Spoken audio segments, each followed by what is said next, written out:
Stuart, hi, Niobe. I want to, it's not a question, but just to ask if you could talk about compassion and the implications or the relationship between that energy to the higher energy. Well, Naomi, it's a direct link.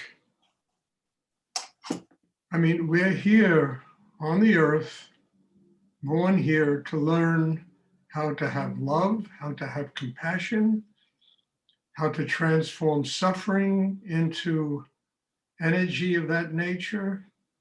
And until we learn that, you understand, we are a product of just the intense suffering that goes on the earth.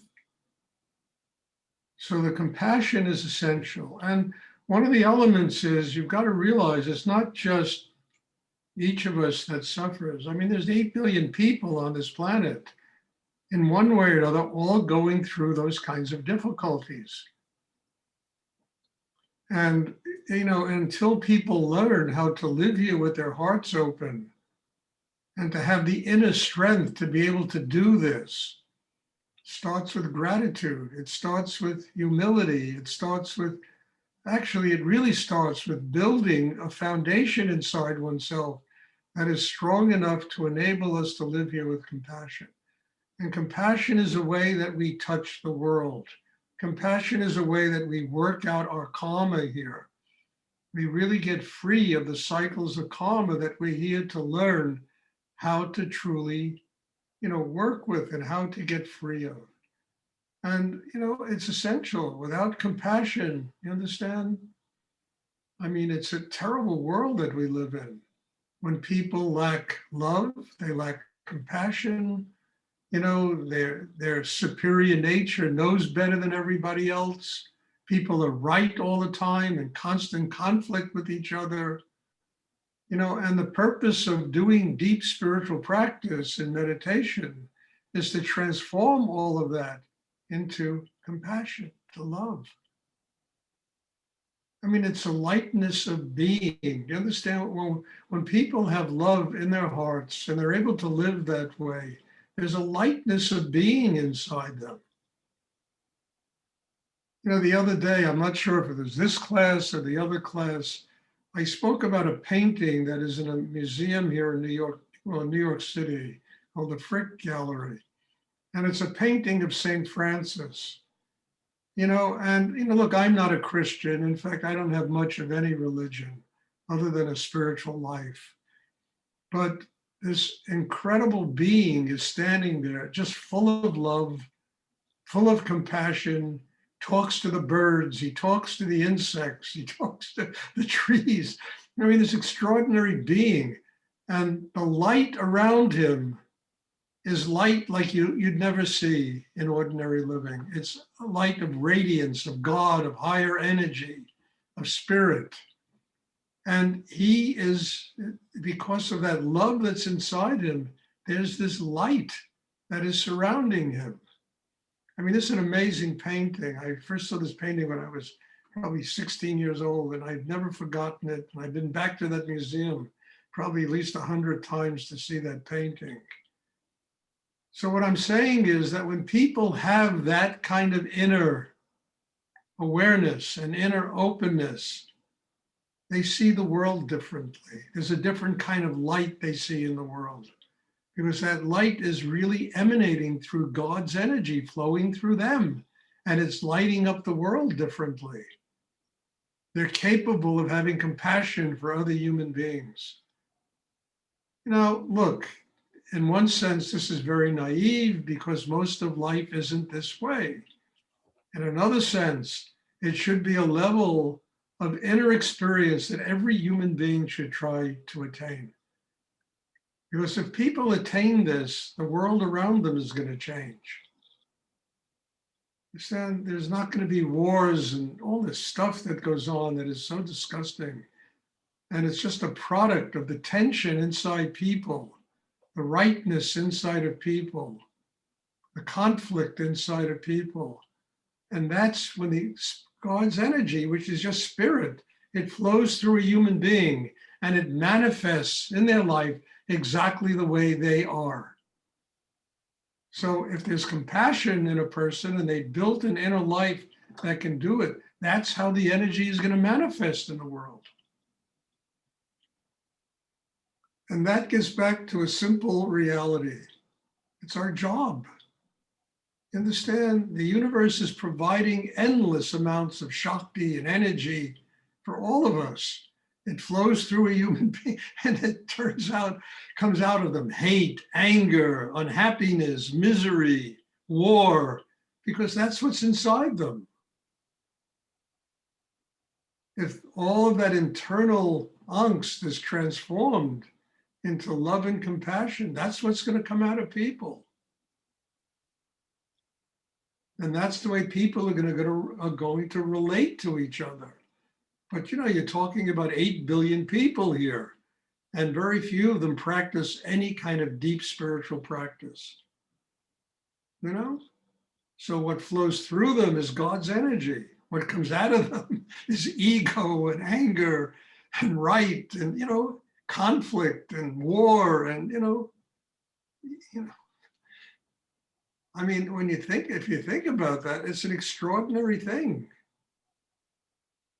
How we are responsible living on the earth for how energy manifests in this world. And if we do our inner work and grow, the light that radiates from us is different than the light that radiates from a person who's full of anger and unhappiness. And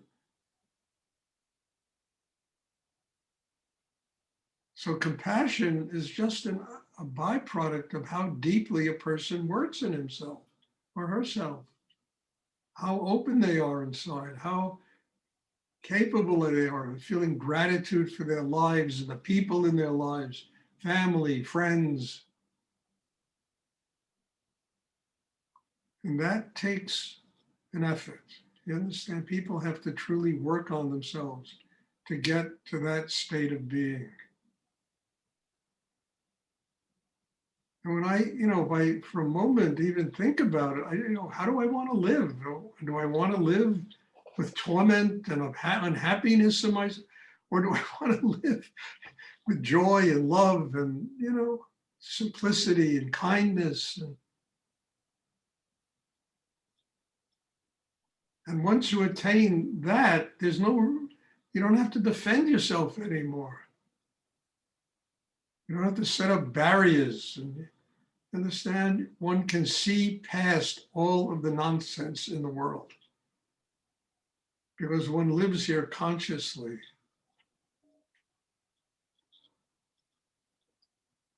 I hope this is clear, because it was never clear to me until I stopped thinking about it and I started doing it. Then it got clear.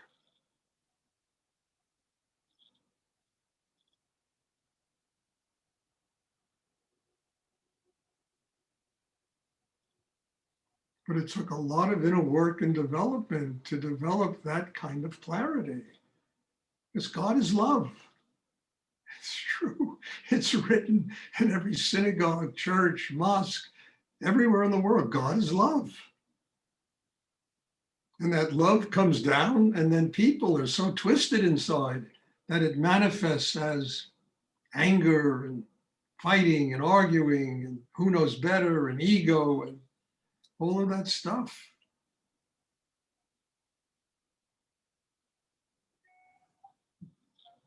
And I think ultimately it's our responsibility, first of all, to ourselves. How do we want to live? Then to a higher energy in the universe.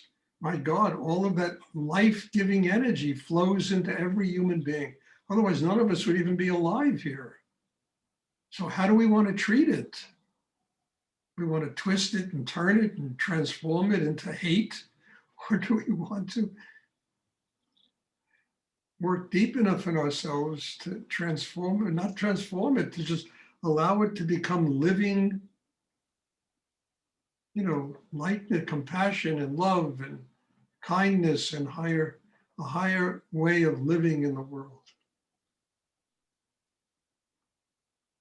That's why when I hear people complain, I don't listen anymore, because everybody creates their own reality.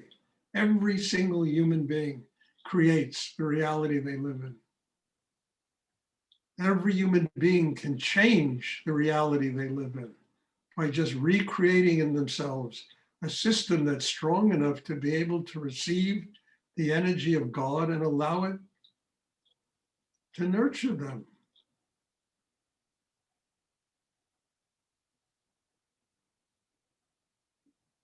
This is one of the hardest elements of doing any kind of inner work, because the whole responsibility rests on each and every human being. We can't blame anybody. We have to take the responsibility. How open are we? How much should we work? Is our hearts open? You know, we have to take the responsibility for this.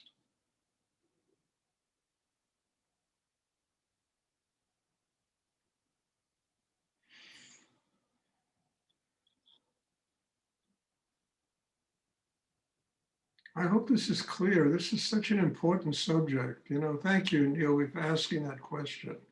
It's really an important subject, because this gets back to you and me and each and every one of us, and what we do to allow that spirit to truly flow through us and create our lives. Instead of that spirit flowing through a labyrinth of craziness in us and coming out as hate and anger and, you know.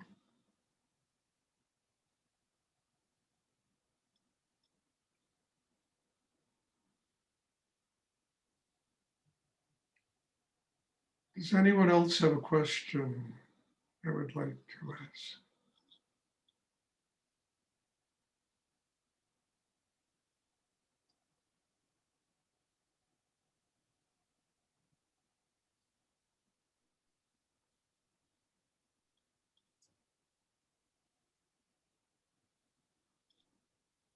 And if somebody just accepts this way of living, you begin to accept taking full responsibility for every action that you undertake in your life. You take full responsibility.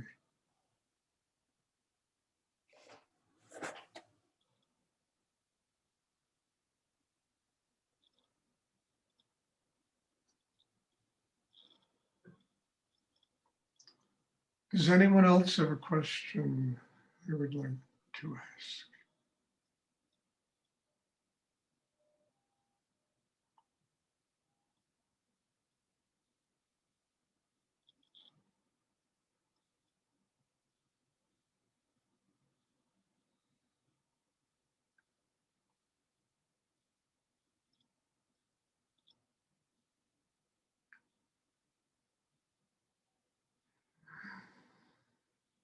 Okay. You know, I always end these classes with a deep sense of gratitude and humility for all of you being here. You basically are my teachers, you know. I come here to learn, I come here to open, I come here to work very deeply on myself. And your presence in the class demands this.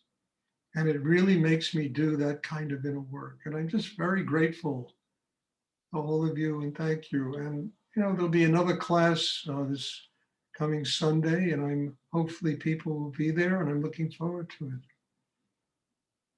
So God bless you all, and thank you. And I hope to see you soon, to see you on Sunday. God bless you too. Thank you. Thank you. Thank you. Thank you. Good day.